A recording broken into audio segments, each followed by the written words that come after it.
Enjoying your day? Yeah, I am, man. I'm in a recording studio writing at the moment with a band. So it's just like a cool. It's a great place here. So yeah, I've spent a lot of time here at the moment. So it's nice to come up from the booth and come up to the have a chat about music as well. Oh, effectively a quick break, but they get stuck, doing the media rounds, as it were. No, but I love this. I love this. Because I'm not. It's not Lost Alone that I'm doing here. So like, I get to talk about my band to you, and then go back downstairs. It's always intriguing. It's always fascinating to me to always get that perspective from any artist, whatever band, when it comes to this, the long build towards an album release and the process that you've got to go through, the things you have to do, the interviews, the repeating of points about the album and stuff like that, and whether or not you really enjoy it or it's something you can actually get into. Man, I love it. I love talking about. Well, I love talking about music, and then I love talking about my music. I don't. Even on the most extreme, like, a day full of it, I don't care. Like, what's better than talking about music and making music? And yeah, so today I'm making music, and then I'm coming up and talking about music. So it's just so cool. I love it. Yeah, just the third one, and listening to music as well. Yeah, exactly. Well, Stephen, thank you so much for taking the time to do this. Thank you. Thanks for having me, man.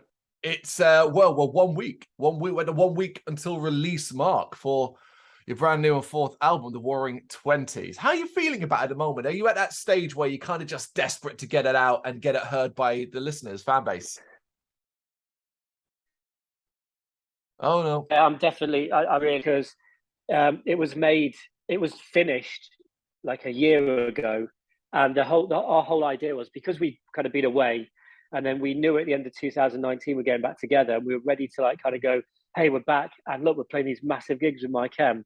And then all that got delayed. So we were kind of like, it's way better. We don't want to announce we're back and just be like, hey, we're back, but we're not doing anything. So we're like, we had like a 2-year period where we knew we were a band, and we knew we had this wicked, our next gig is a stadium, and we made a record, and we just kind of sat on it and just went, okay, cool, like we'll sit on it. So it was crazy. How hard was it to kind of keep that out? I mean, out of the press, really, to a certain degree. I just, because while the band wasn't together, my like day job is writing songs and being in studios, and I've also made a couple of solo albums. I would like, and Mark and Alan, my LostAlone bandmates, were so frustrated because I was posting all this stuff, like pretending I was doing my own album, and they couldn't, like, they were sat next to me. I was like, can you just be out of the shot? So I had like loads of stuff to be like, hey, I'm doing this. So the people, I think genuinely people who like LostAlone kind of followed me into like the solo stuff I'd done. And they were just like, I'm looking forward to the next album. And all the time I'm like, yeah, make a LostAlone record, but not telling anybody.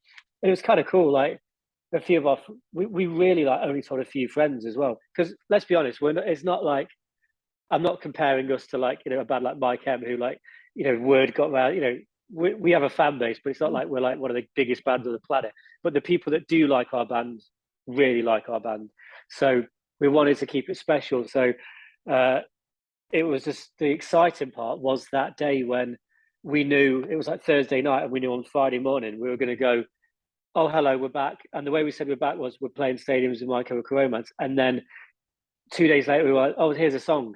And then 3 days later we were like, oh, and also we made an album. It was such a fun thing, because it was the thing you really always want to do, and never gets, when you plan albums, it never goes that way. But this was so perfect, because it was like da-da, and then da-da, and then da-da. It was like such a quick thing.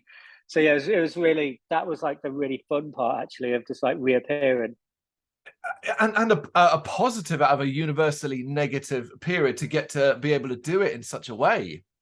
Yeah, I mean, yeah, obviously, like, so the way it like really happened for us, and with all that, was this November 2019, I'd won a cruise to New York randomly, 7 days on the QM2 with my own balcony on a stateroom and all this, and I took my little recording rig with me, and I was going through this weird thing, like, well, because I've been writing a lot in Nashville and places like that, I'm flying on my own, and I was not used to that. Like, I traveled a lot with the band and stuff, but being a songwriter now, like, I was going to really far flung places on my own. Like, just see, I'm quite a confident person, but the anxiety of like going to Nashville and then just being on your own and meeting, it's all weird. But I had this weird thing where, like, anytime I was above the clouds, everything just kind of felt possible. Like it's like kind of magical when you're flying. And I'd write down, get the band back together, and I'm going to do this and this. As soon as I'd land, I'd be like, well, that's not happening. That was some kind of weird dream up in the air. But the cruise was like a more intense version of that. It was like 7 days, 7 nights, no internet, just living this like magical world on the Atlantic Ocean. And I was the youngest person by far, because everyone else was like old couples. And because it was November, they wouldn't go up on the top deck at night because it was cold. Whereas I was like, so I like had the top deck of this like famous cruise ship, walking around under the stars. And it really was there that like the band kind of reimagined itself to me. And when I got to America, I messaged the guys and went, we're doing the band. I've had this like, vision, it's back. And then, but we were just like, it was like, it's got to be fun. Yeah. The music, we'll always take the music seriously, we always have. But towards the end of the band, like in the first era, it stopped being a bit, there was a business stuff, like many, many bands. But we've said, as long as it's fun. So all it was, let's just make some music. I've got some new songs. And then like 2 weeks later, Ray and Gerard and Frank from My Chem got in touch with me. We're like, do you want to do our stadium shows? Like me, solo. And I was like, could LostAlone do it? Because we're back. And they were like, because they're into our band, they were like, yes. And that was when we thought the shows were in like 4 months. So we just recorded one of the songs I'd wrote on the cruise ship. And so to answer your actual question without just rambling for ages, it was like, let's get a song out, because we want to be some like nostalgia thing. We want to be a new thing. And then obviously lockdown happened, and I just moved to London from Derby, where we're from. And suddenly, because I have asthma, I really did isolate. And it became a thing of like, oh, the show's been put back a year. Cool, let's do an album. And then it was put back 2 years. So it was like I made that record, sat in my home studio, just a little room, and it was sending the drums up for Mark to do in Derby. Alan, our bass player, lives in Carlisle. And it was just made like that. And then it was weirdly the most, without leaving my apartment, it's like the most geographically diverse record ever, because we pulled in like friends like Greg Wells in Los Angeles, who's made our second record with us. He mixed half the album, and he's like, he made the Greatest Showman movie. Like he's like a massive, he's done heavy stuff. He's done Adele, he's done Deftones, he's done the Greatest Showman. And I said, hey, Greg, could you think you could help out? And he was like, yeah, sure. I was like, really? And then Adam Noble, who mixed our last album, he just done the new Biffy record, and Liam Gallagher, he mixed 4 of the songs. It was all like, it was such a lovely thing, because it was all friends, and it wasn't like big record label budgets. It was like that they'd be normally definitely getting. It was like, hey, would you like to get involved in our record we're making while we're in lockdown? And they were just all like, yes. And then Rao from Shikari, he mixed 2 of the tracks as well. So it was all friends helping us make this record while we couldn't leave where we were in a pandemic. And I just feel like dead happy that we managed to get these people. You collect kind of like great experiences. Yeah. These were people that over so much stuff LostAlone have done in our kind of time. It was like, well, you know what? Our best experience in America was working with Greg Wells. I wonder if he'd be up for it. Our best experience in the UK is working with Adam Noble. And then Rao's somebody we've toured with, and me and him had done some writing for the people. It was just bringing in friends to make this record. It felt like a real team approach, even though none of us actually met up once during it. It's crazy. It really is. It's an incredible story as well, and regarding the cruise ship and how that kind of sparked. With all of those people involved with the mixing stage and stuff like that, do you think like that would have happened if the lockdown pandemic period hadn't, or is that just something that's kind of impossible to know? You know what? You're the first person that's asked me that. It's just freaked me out, because I don't think it would have, because I don't think I would have asked.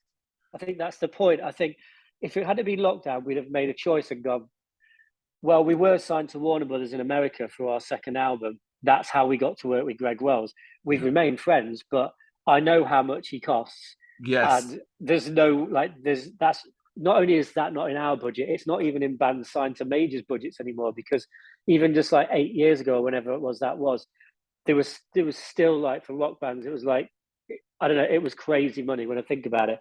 So to answer your question, I think they would have done it, but I don't think I'd have asked, because we'd have gone, hey, we're making a record, let's choose one mixer here. Maybe we would have gone to Adam Noble because he's in England and gone, hey, could you do it? But I think I had a confidence of, just messaging them because it was a more of a, hey, the band, we've got the band back together that I know they love. So they were like, brilliant. And I was like, also, our next gigs are stadiums with ICM. We just want to make some music. And they were like, we're on board. The first thing Greg Wells said was, he didn't even say yes or no. He just went, this is how we're doing it. Oh, And wow. I was like, oh, cool, like wicked. And Adam was the same. And it was just like, you've really made me think about how nice it was. I didn't expect, I don't like ever asking things like that to people. I've never been like that. I'd like to be like, keep it on, like, just because they made a record with us before doesn't mean I've got the right to go, hey, I know you're in this. Like, I think Greg Wells was in the studio with Michael Bublé or somebody. It was with somebody like ludicrous when I was asking him. He was like, yeah, I can fit it in between like In the Heights movie and like Lin-Manuel Miranda. It was just something like insane to make our kind of like heavy rock record. And yeah, it just felt really lovely actually. It really is. It's really put a smile on my face here and you describe it as so. But take me back to sort of the early days of the album's inception. In particular, your vision and what it might have looked like. Did you have any expectations of what you should and could be doing? Yeah, I think it's a really good question as well because I've always thought we made 3 albums like in what I call the first age of LostAlone, and they always kept the identity, but they definitely sound like 3 different albums. We evolved because my favorite band's Queen, and like none of their albums sound the same, but the 4 members make it sound like Queen, whatever style they were doing. And then my solo albums, I purposely kind of ran away from like my heavier roots, which is what I love, because I was like, I'm not gonna, even though I write all the songs in LostAlone, I'm like, I'm not just going to make a LostAlone album on my own. I want to do something different. So I was more influenced by the other great artists I love, like Kate Bush and stuff like that. But then coming back to LostAlone, the big question was, and I really talked about it with this, the guys, am I letting myself go what the next LostAlone album would be? Or are we do we take on like where time is now, what rock is now? And we made a decision to like, without ever trying to sound like we used to, what we did make a decision was don't be influenced by what rock is now. Do what, because we've always done that, do what my influences are more like, are definitely not what my peers' influences are. Like my influences are Queen and ELO and Sabbath and Led Zeppelin and like Vanilla Fudge and like and Iron Maiden and not like there's more recent bands around that I like, but my actual heart is in that kind of time. And like Madonna's records I feel influenced us because my mum listened to them when I was younger. So the whole idea was, they said to me, just write what absolutely pours out of you and don't worry about what's going on. And I think it feels like the natural next record, but it doesn't feel like we're trying to do anything to be like, hey, what would we do now? It just feels like what we would have made next back then, if that makes sense. No, it does make a lot of sense. In fact, before this interview, I was playing it through, having obviously experienced the first phase, as you said, and Yeah. I was very surprised by how much it felt like it belonged, how long it existed in the LostAlone. Oh, that's good. That's really good. That's nice to hear, actually. Was there anything that happened over the period of writing and working on the album that kind of dictated the direction that you ended up going in? Yeah, I think I'm just trying to really. It's really odd because this is such an odd album that I made.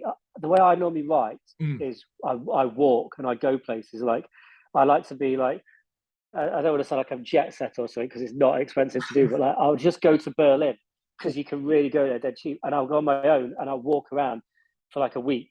And I don't write, not like what I'm doing now when I'm co-writing with people, which is I'm doing at the moment in the studio. But when I write my own stuff, LostAlone stuff, I don't let myself touch an instrument until the song's formed, lyrics and everything. I like to, I know I'm not unique in that. Like it's kind of like Paul McCartney and all these kind of legends. You hear it, and it's almost like you can ruin it by getting to the instrument too quick because the second you play it on the instrument, if you don't get it exactly right. You think you've got it right though, because you've played it there, like that's what it is. But in actual fact, like I always say, I wish I was living in a time, which I think we'll both be dead before this is a time, but where artists could release the record that's in their head. So I could just go, I've made a record. now you just like kind of like stream the actual, because no matter how much I love all the albums we've made, even to the point of like going back to the first demo, I'll be like, there's a magic in that demo that was never, because it's the thing that spurt of creativity, you can't recreate that. And I know a lot of people now use bits of demos because you can now more, because people are making better demos. Like, you know, you can actually go, you know what, let's put that in the actual track.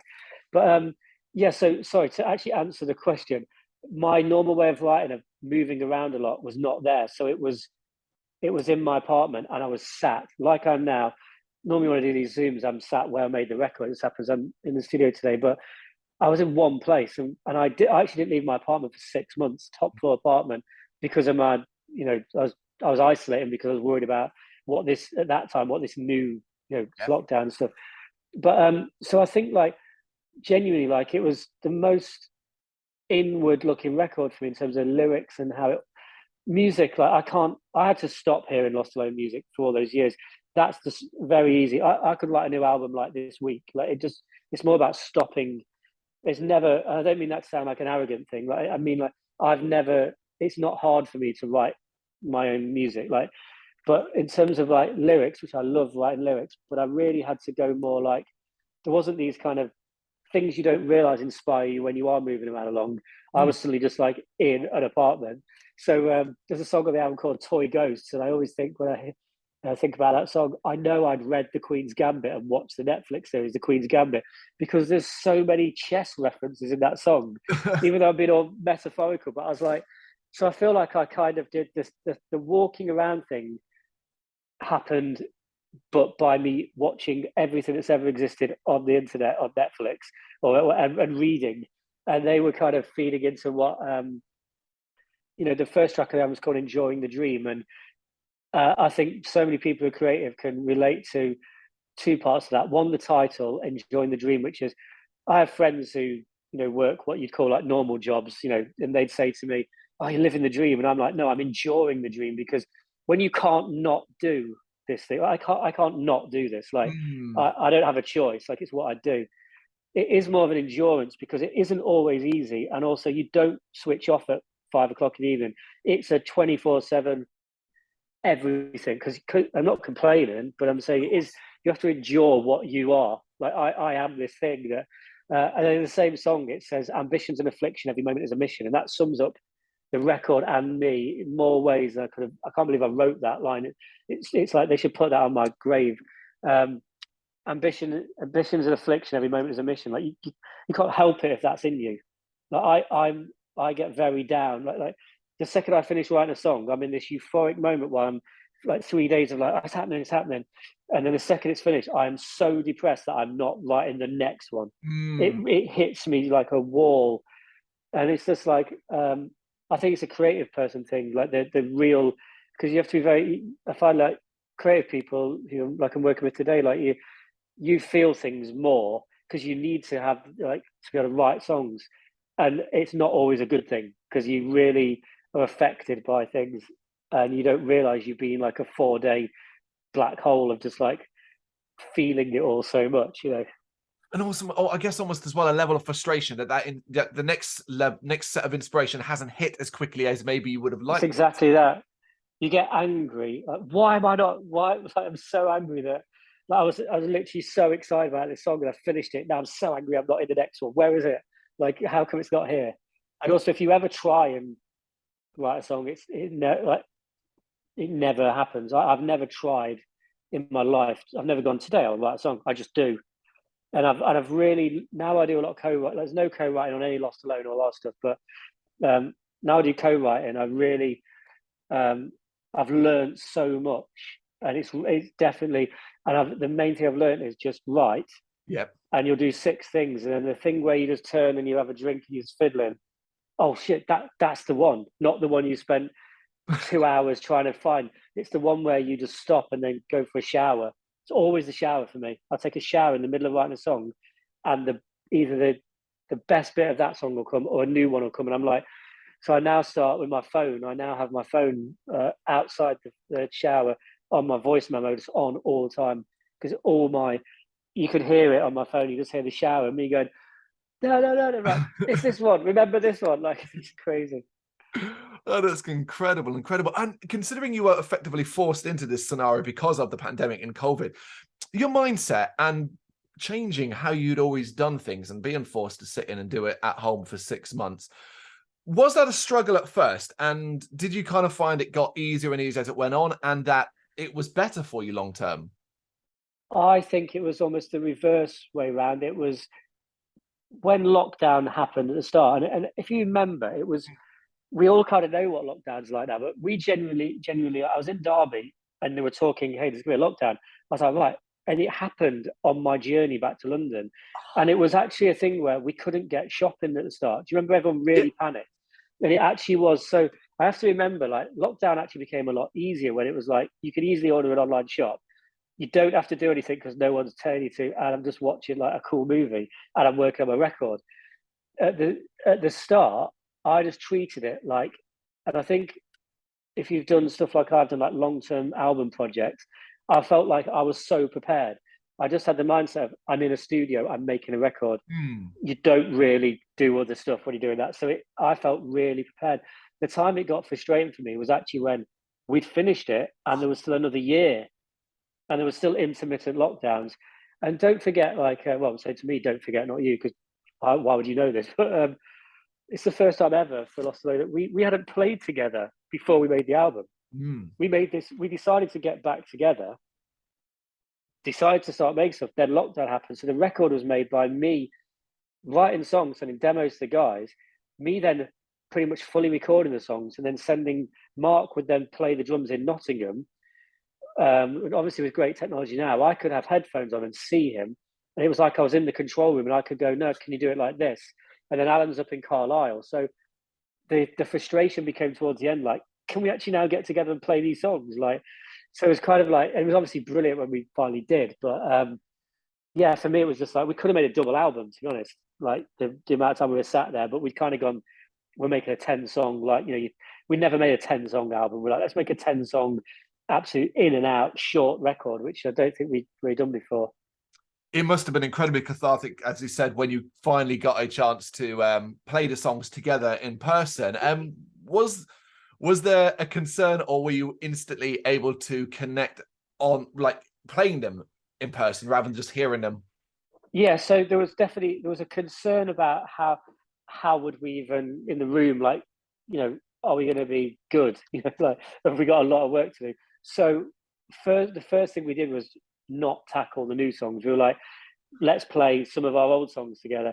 And unbelievably, or maybe very believably, because the amount we were a very hard-working band, like in the first era, our schedule, if we weren't on tour, would be Alan and Mark, who lived together, would go to our rehearsal room, which we had our own setup.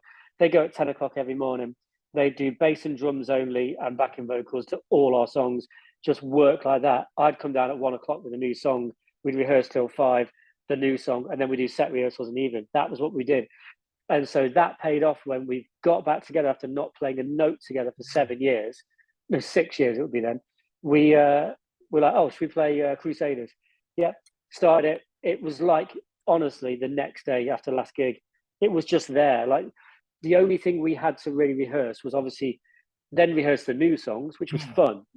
But the only real thing we had to do for the shows and stuff was more like get gig fit, like rehearse a set that worked. In terms of being able to play our song, it was just like, we were just laughing. We were like, how, this must be so, what punishment did we go through though, to make us be able to like not have done this and then just be as good? It was just so, we honestly could have played like the stadium show like the next day after we played. It was that tight. It was, we were just laughing at each other. But like our front of house guy, who is kind of our really good friend and tour manager, like, and our other friend, who's our crew guy, they came down. They were like, "You've been rehearsing for months." We were like, "It's literally, it's." We were just all laughing. We were like, "This is weird, isn't it?" It was just there. Like, we were just. It was a really nice moment. What a confidence boost as well, though. Particularly as you say, you're going towards stadium shows. You're not going towards a 200 capacity club. It was pretty crazy. But yeah, that was definitely a weird and cool way to return. Overall, then, how close would you say the final full album, 1 week to release, how overall, how close would you say it is to your original vision, what you set out to do, to what it is now? I actually do think it's exactly the record I wanted to make. Fantastic. Um, it's full of for me especially, and I like people listening to get their own like vibes from it. But I had to do for the bundles handwritten lyrics about 3 weeks ago, and that was the first time writing out the same thing so many times. I really realized like this thing I've thought about before, which is my songs seem to be like messages to me 6 months or a year in the future, because I do know what I'm writing about when I write them, but I really know what I'm writing about 6 or 7 months later when I go, oh, well, it's telling me what I should have already done. Do it now, or this is what this is. They're just messages to me, I think, but hopefully they're a bit more universal than that. But yeah, it feels like I don't want to say it's like a gateway record because that would be like almost to like deter from it being standalone. But for me, this record is like I made this in this weird way.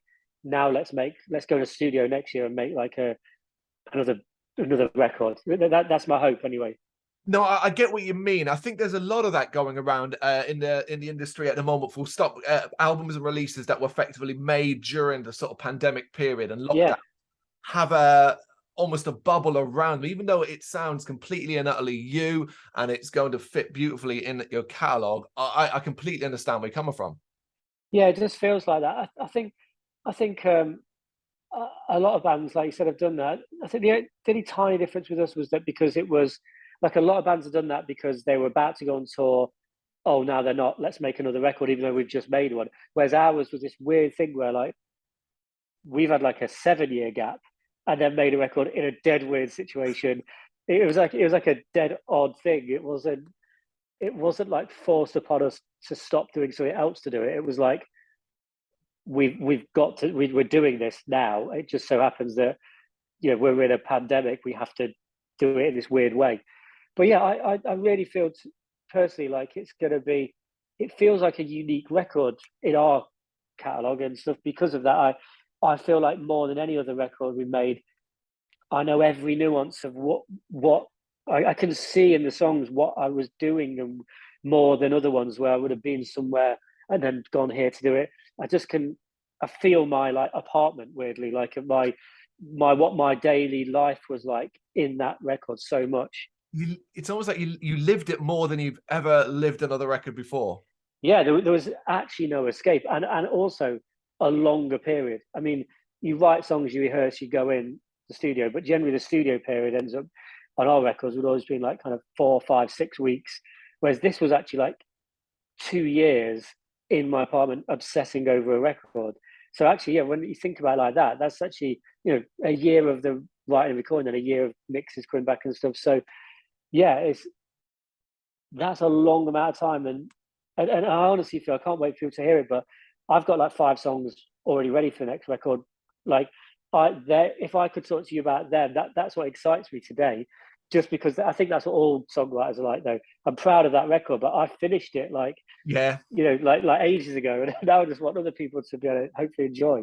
No, I completely get that as well. I'm always very conscious talking to an artist yourself about your current output. It's what we're here to talk about. It's out next week, but of course it's over a year old. You're already moving. Yeah, and it's but also like in fairness, like it's great to talk about like this is different to just living with it. This is actually going because I've doing these interviews, I've been just remembering and discovering and going oh yeah, like it's really helped. It's actually something like about having therapy sessions with like it's actually really, because I just like boxed it. You almost feel like it was the same with the comeback the shows we did with Mike M. They were talked about for so long. We made this record for so long.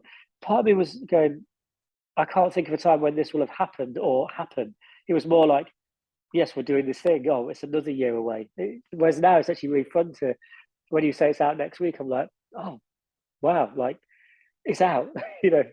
And that brings in the even more exciting part where you now then start to get fan feedback, listener feedback, where they describe to you what they're getting from the songs. And I think that's got to be an incredibly fascinating period.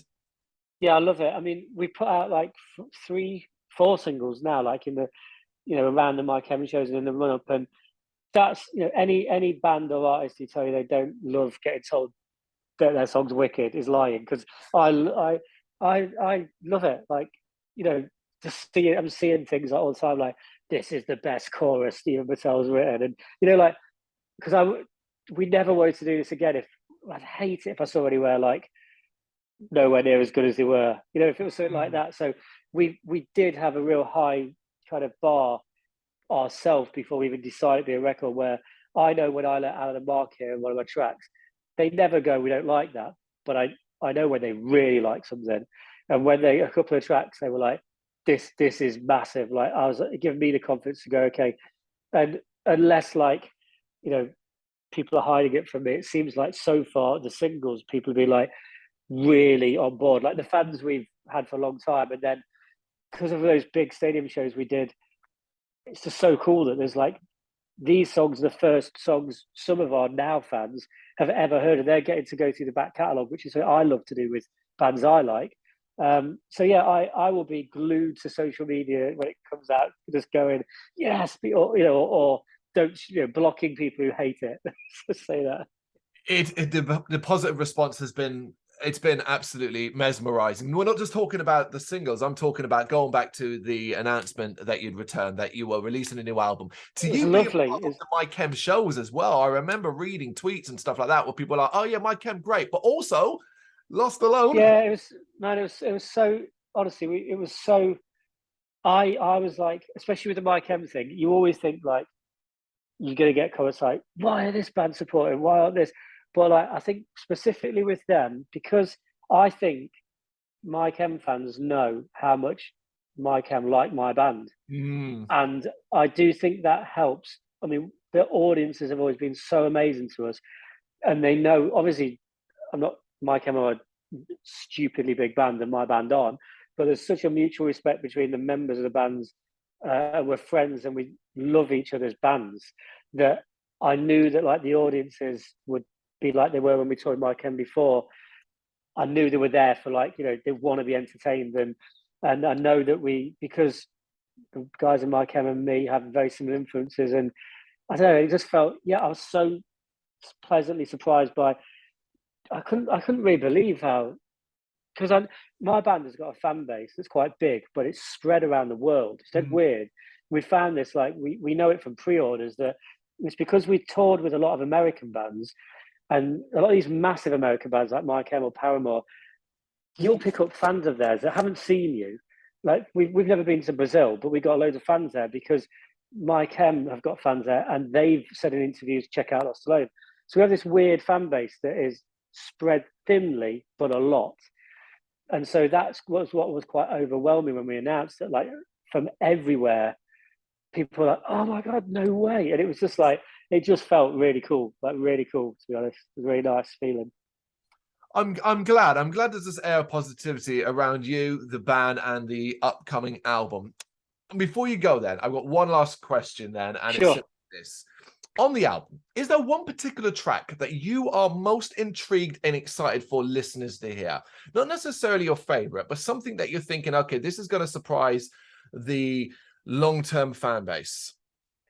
Yeah, actually, yeah. And it's a really good question, because I've not been able to talk about this song because it's not, that question's not been asked. But there's the album, I think, is the most relentless record we ever made. Like, because I like Queen, and that's kind of been my basis on everything. All our albums before would be a real epic opener, and then a big heavy track, and then more of a, well, you know, a pop rock, more of a, you know, and then a ballad. It'd be a real, I like the albums to be like Queen and Beatles records, where it isn't like one thing, you know. This record isn't one thing, but it is definitely all relentless. However, right in the middle, there's one song called Lost and Found Balance. It's the first time we've ever done this, and it obviously was the circumstance as well, but it's just a song of me on the acoustic guitar.